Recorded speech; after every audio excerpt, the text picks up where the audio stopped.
भैया, हमें जल्दी जल्दी से काम खत्म करना होगा और हमें घर जाना है। पिताजी की तबीयत कुछ ठीक नहीं है, हमें उनका ख्याल रखना होगा। हाँ हाँ छोटे, आज हम लोग जल्दी ही घर चले जाएंगे।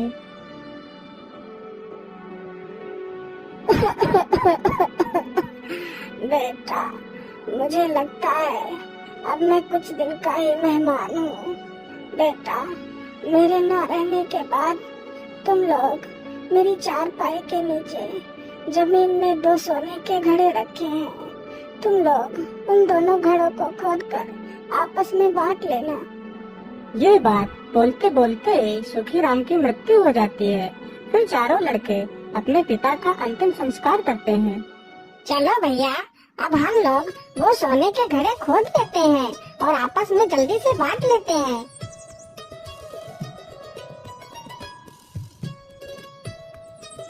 अरे वाह भैया, घड़े तो कितने चमक रहे हैं। लेकिन बड़े भैया, हम लोग तो 4 हैं और घड़े तो सिर्फ 2 ही हैं, तो हम इन्हें आपस में बांटेंगे कैसे?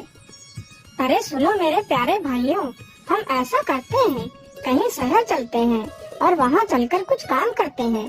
काम करके जो धन इकट्ठा होगा उसी से हम 2 घड़े और खरीद लेंगे। फिर हम चारों भाई एक एक घड़ा बांट लेंगे।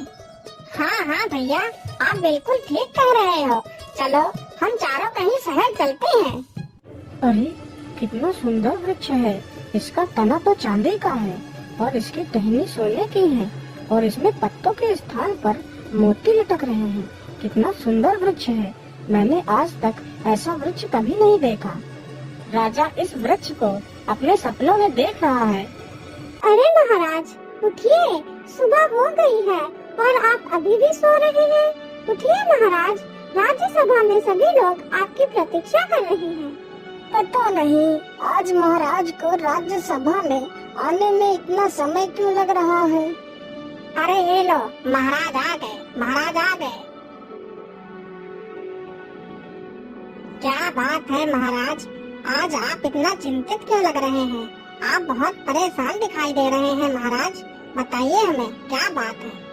क्या बताऊं मंत्री जी, आज मैंने अपने सपने में एक बहुत ही अजीब किस्सा देखा है, जिसमें मैंने देखा है कि एक बहुत ही सुंदर वृक्ष है जिसका तना चांदी का है और उसकी टहनी सोने की है और उसमें पत्तियों के स्थान पर मोती लटक रहे हैं। परंतु महाराज, यह कैसे संभव है? चांदी का तना और पेड़ में सोने की डाली और पत्तियों के स्थान पर मोती लटक रहे हैं, यह कैसे संभव है महाराज? मंत्री जी, यदि ऐसा संभव नहीं है तो मुझे यह सपना कैसे आ सकता है?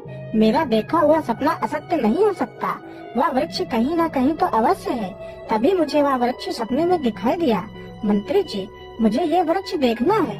तुम पूरे राज्य में ये घोषणा करवा दो कि जो भी मुझे ये वृक्ष दिखाएगा मैं उसे अपना आधा राज्य दे दूंगा और अपनी बेटी का विवाह भी उसी के साथ कर दूंगा। सुनो सुनो सुनो, हमारे राजा को जो भी इंसान उनके सपने में दिखा सोने चांदी तथा मोतियों से बना वृक्ष दिखाएगा, राजा उसे अपना आधा राज्य व अपनी बेटी का विवाह उसी के साथ कर देगा। तभी उसी गांव से वह चारों भाई गुजर रहे थे। सुनो सुनो सुनो, हमारे राजा को जो भी इंसान उनके सपने में दिखा सोने चांदी तथा मोतियों से बना वृक्ष दिखाएगा, राजा उसे अपना आधा राज्य व अपनी बेटी का विवाह उसी के साथ कर देगा।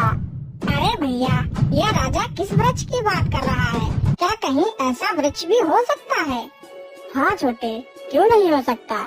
इस संसार में कुछ भी असंभव नहीं है। तो भैया, आपका मतलब है कि ये वृक्ष जरूर है? हाँ हाँ छोटे, यह वृक्ष कहीं ना कहीं तो जरूर होगा। तो फिर चलो भैया, हम राजा के पास चलते हैं और इस वृक्ष को ढूंढते हैं।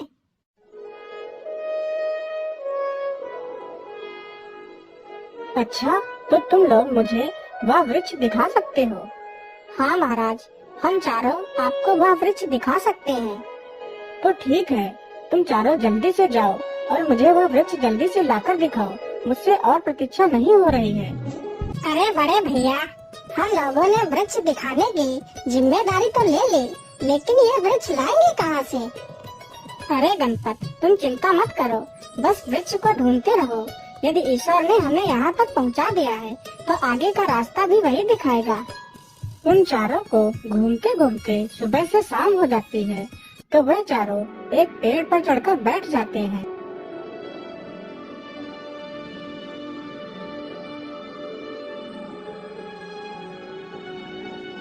अरे ये क्या, ये तो एक बड़ी धारी सर्प लग रहा है। अरे भैया उधर देखो, उधर तो देखो जरा, उधर एक बड़ी धारी सर्प है। आज मैं इस सर्प को नहीं छोड़ूंगा, आज तो मैं मणि हासिल करके ही रहूंगा।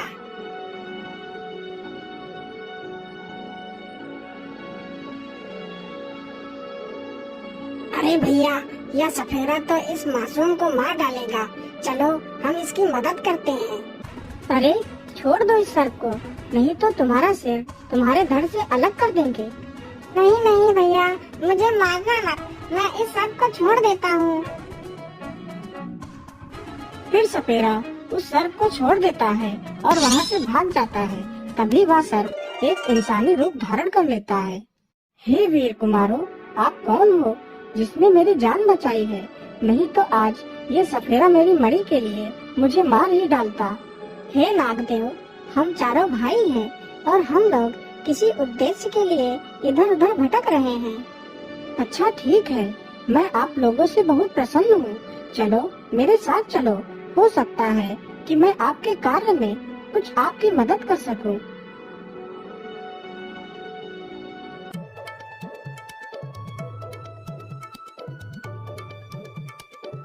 हे वीर कुमारों, आप बहुत ही बहादुर हो, इसलिए मैं अपनी तीनों पुत्रियों का विवाह आप लोगों के साथ करना चाहता हूँ।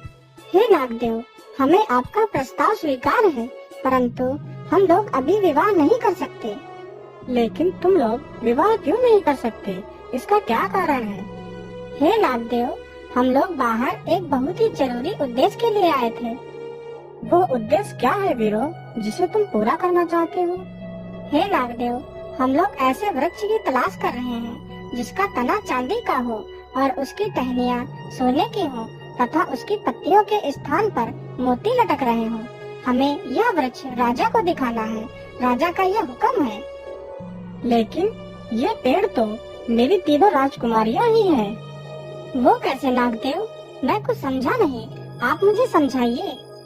हे वीर पुत्रों, जब तुम मेरी बड़ी पुत्री के ऊपर इस जल को डालोगे तो वह चांदी का तना बन जाएगी, और जब तुम मेरी मझली बेटी के ऊपर इस जल को डालोगे तो वह सोने की डालियां बन जाएगी, और जब तुम इस जल को मेरी छोटी पुत्री के ऊपर डालोगे तो वह मोती बनकर पेड़ में लटकने लगेंगी। हे नागदेव, यह चमत्कार मैं अपनी आँखों से देखना चाहता हूँ। तो ठीक है वीर कुमारों, ये देखिए।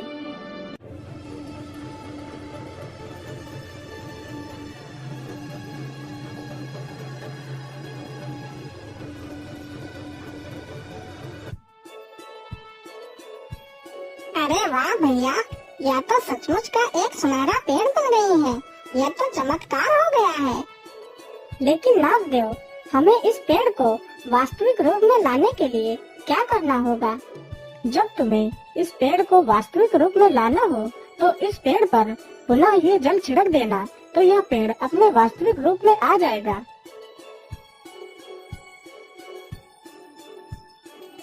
फिर उन चारों भाइयों में से 3 बड़े भाइयों ने उन नाग कन्याओं से विवाह किया।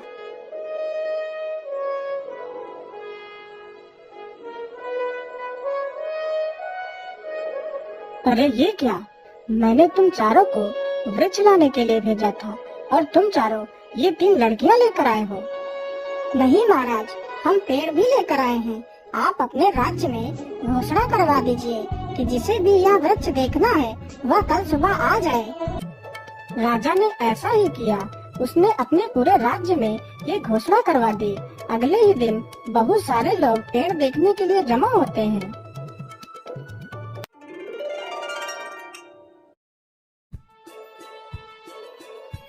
अरे बाप रे बाप, या तो सच में एक सोने का पेड़ तैयार हो गया है। मुझे तो अपनी आंखों पर विश्वास नहीं हो रहा है। या तो किसी चमत्कार से कम नहीं है।